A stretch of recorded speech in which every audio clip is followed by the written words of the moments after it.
Good morning, students. In today's class, we shall start with a very important poem that you have in your syllabus. And the name of the poem is Animals, composed by American poet Walt Whitman. First of all, we will go through the entire poem at a glance and we'll try to analyze and assess it in great depth. So here the poem starts. I think I could turn and live with animals. They are so placid and self-contained. I stand and look at them long and long. They do not sweat and whine about their condition. They do not lie awake in the dark and weep for their sins. They do not make me sick discussing their duty to God. Not one is dissatisfied, not one is demented with the mania of owning things. Not one kneels to another, nor to his kind that lived thousands of years ago. Not one is respectable or unhappy over the whole earth. So they show their relations to me and I accept them. They bring me tokens of myself. They evince them plainly in their positions. I wonder where they get those tokens. Did I pass that way huge times ago and negligently drop them? In this poem, the poet has very clearly depicted the contrasts that lies between the world of humans to the world of animals.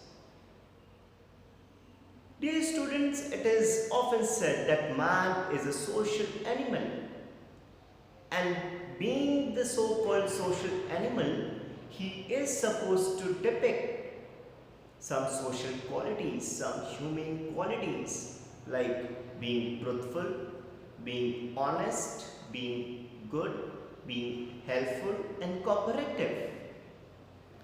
But to the surprise of the poet, all these virtues and qualities that used to be there within humans is getting extinguished, is losing its significance, and the same very qualities happen to be passed to the animals. And that's the reason the poet feels to spend more time with the animals, because they appear to be far more sophisticated and humane as compared to human beings. Let us try to understand this poem stanza-wise. I think I could turn and live with animals. So the very notion that strikes our mind is that whether the poet is trying to degenerate the entire humankind. That's not so case. Here the only thing that attracts the poet to the world of animals is the fact that they are in possessions of some very good qualities and virtues, and that is very well explained in the second line. They are so pleasant and self-contained. So why the poet is attracted towards the animals?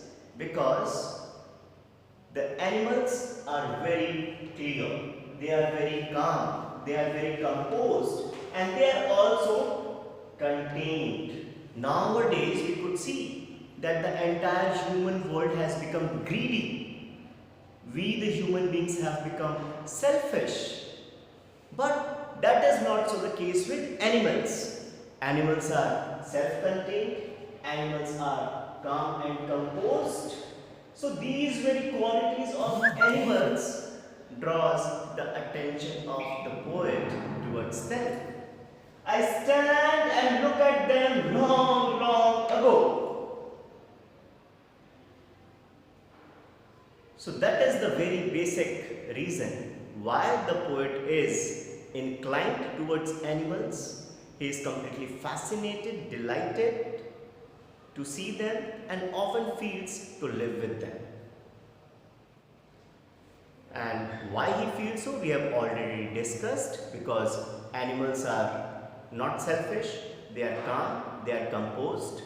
Howsoever, today the human beings have become highly greedy and selfish. They do not sweat and whine about their condition. They do not lie awake in the dark and weep for their sins. They do not make me sick discussing their duty to God. Not one is dissatisfied, not one is demented with the mania of owning things. This stanza is a staunch attack on the degradation of human values. The poet feels that we, the human beings, have adopted a tendency of complaining and crying over our each and every condition. We, the human beings, commit crime and we spend sleepless night repenting over those crimes. Howsoever, animals don't think about past. They don't cry over the mistakes that they have committed. They live in the moment, they enjoy the moment, they live the life that they have got. Howsoever, we the humans think about past, live in past, and that's the reason we completely destroy the beautiful life that is being given to us by the Almighty. They do not make me sick discussing their duty to God. Human beings keep on debating on religious issues. They keep on debating over their religion and the supremacy of their respective gods. But animals, they don't believe in gods. Animals, they don't pray to any god.